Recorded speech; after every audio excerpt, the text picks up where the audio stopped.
Why do you think the UFC gets so much flack for not paying their fighters? Because I don't tell anybody what they get paid. I don't tell anybody what they get paid, and guess what? Neither do the fighters. There's no gag order in place. These fighters could come out and say exactly what they make. Yang kurang disadari oleh sebagian fans MMA adalah bahwa UFC bukan hanya sebagai ajang kompetisi MMA paling bergengsi di dunia, tapi juga sebuah korporasi besar yang tentu saja tujuan utamanya adalah uang. Meskipun masih tetap sebisa mungkin menjaga kualitas kompetisi, tapi UFC juga tidak sungkan untuk mengorbankan nilai kompetisi jika ada kesempatan untuk mendapatkan uang yang lebih banyak. Kurang lebih yang saya pahami, beginilah cara UFC bekerja. Menciptakan kompetisi yang adil, lalu menciptakan bisnis besar dari sana. Kemudian ketika sudah besar, maka tidak masalah jika sesekali mengorbankan nilai kompetisi untuk uang, agar lebih banyak melebarkan pasarnya lagi. Selamat datang di segmen Extra Time, di mana dalam segmen ini kita akan membawakan konten ringan yang berhubungan dengan UFC. Karena saat ini bertepatan dengan Hari Raya Idul Adha, dan Idul Adha identik dengan kurban, maka segmen Extra Time kali ini akan membahas jenis-jenis kurban yang sudah dilakukan oleh UFC. Sebagai disclaimer, konten ini adalah hiburan semata, jadi langsung saja kita mulai. No contact at all and let everything heal up. And he probably didn't get a chance to do that. I think that's also Volkanovski after Islam. Yeah, I think that was his biggest mistake, right? Huge mistake. You just want to do two mistakes. One, you don't fight Islam on 10 days notice. You just can't.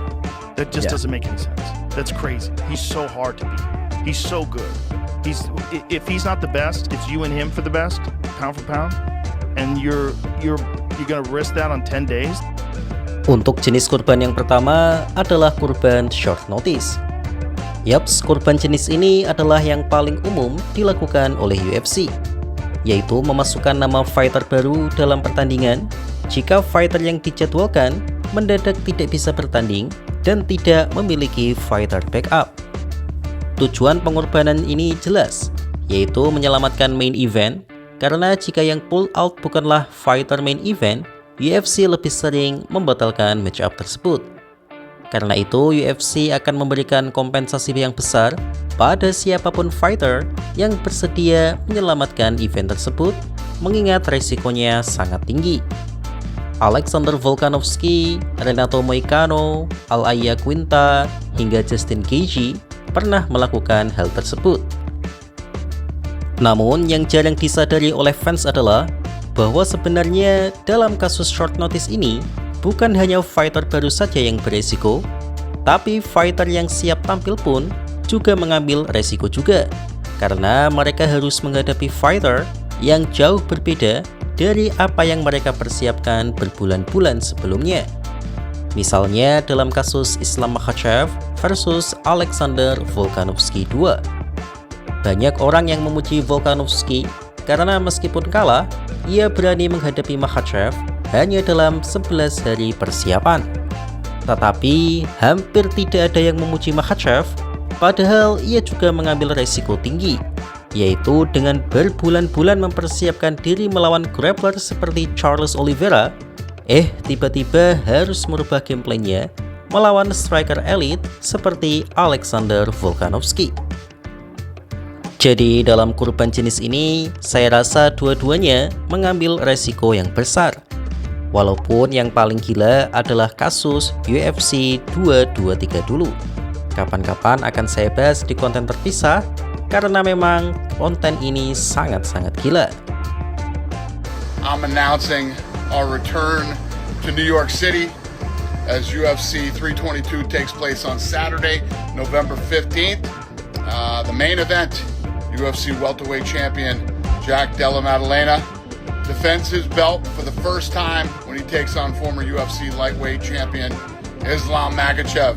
Makhachev was #1 ranked pound-for-pound fighter in the world in 23, 24, and 25. He cleaned out that division, and he has decided to take his 15-fight win streak and move up to attempt to become one of a few fighters in UFC history to win belts in 2 different divisions. This is literally the definition of a super fight.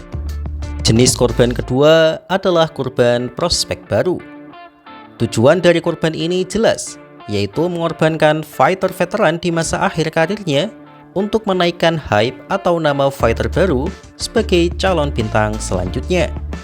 Sebagai perusahaan, UFC memang perlu melakukan ini untuk menjaga eksistensi dan nilai jual tinggi di pasar dunia, meskipun mungkin terdengar tidak etis untuk fighter yang dikorbankan.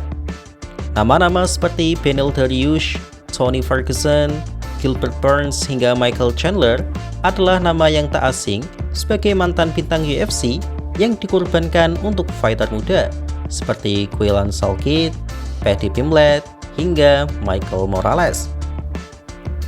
Meskipun tidak selamanya rencana UFC ini berjalan lancar sih, karena beberapa kali justru petarung veteran tersebut mampu mengalahkan prospek muda seperti yang terjadi pada Justin Gaethje yang mengalahkan Rafael Fiziev. Have you ever felt like, dang, Tony hasn't been the same since I fought him? Have you ever felt even slightly bad about that? No, because again, if he could change positions with me, he would do that in a heartbeat. It's my job. It's what I do. Luckily, I was successful that night. Not my problem. But I mean, I don't think it's the fact that his skill. I took his skills away. I think I took his confidence away, and I think confidence is the biggest factor when you're in there, and his confidence is not there after the outcome. Jenis korban selanjutnya adalah korban kudeta sang juara. Korban jenis ini tentu bertujuan untuk menggulingkan juara yang tidak diinginkan oleh UFC lantaran mereka memiliki konflik dengan UFC, juara baru diproyeksikan lebih menjual, atau sang juara bertahan dianggap sangat buruk menjual pay-per-view. Korban ini dilakukan dengan menaikkan pamor calon penantangnya dan seperti tidak mempromosikan juara yang ada. Contoh nyata dari korban jenis ini adalah ketika match up Islam Makhachev versus Jack Della Maddalena, Eddie Alvarez versus Conor McGregor, dan Demetrius Johnson versus Henry Cejudo II. Ya, yang terakhir ini lebih parah sih, karena setelah Mighty Mouse kalah secara kontroversial atas Henry, UFC langsung melakukan korban lainnya, yaitu mengorbankan Mighty Mouse dengan menukarnya dengan bintang One Championship saat itu, yaitu Ben Askren, yang ternyata hasil korban tersebut berakhir rugi.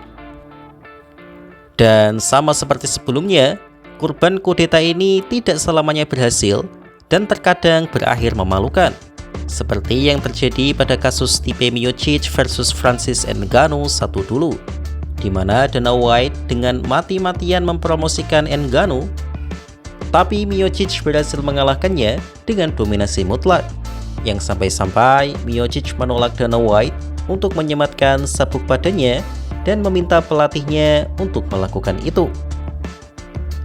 Ada lagi korban kecil-kecilan lainnya, seperti memberi makan bintang UFC yang baru saja menelan kekalahan untuk menjaga hype-nya agar tidak mati. Seperti mengorbankan Donald Cerrone untuk melawan Conor McGregor setelah dihancurkan oleh Khabib. Dan itu tadi adalah contoh korban yang sudah dilakukan oleh UFC. Kalau teman-teman di hari yang penuh berkah ini sedang korban apa nih? Tulis di kolom komentar ya. Terima kasih. Seem a little fired up.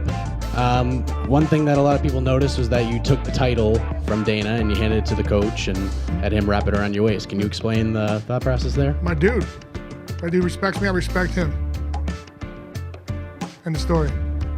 First of all, when he did his deal, he didn't want pay-per-view. Right. He didn't want pay-per-view. He wanted upfront money, no pay-per-view. He wasn't very confident in his abilities to sell pay-per-views. He has the lowest selling pay-per-view in the history of the UFC. We've been talking about shutting down the flyweight division for about 3 years. The media claims he's the pound-for-pound best fighter in the world. Right. I think Conor McGregor is the pound-for-pound best fighter.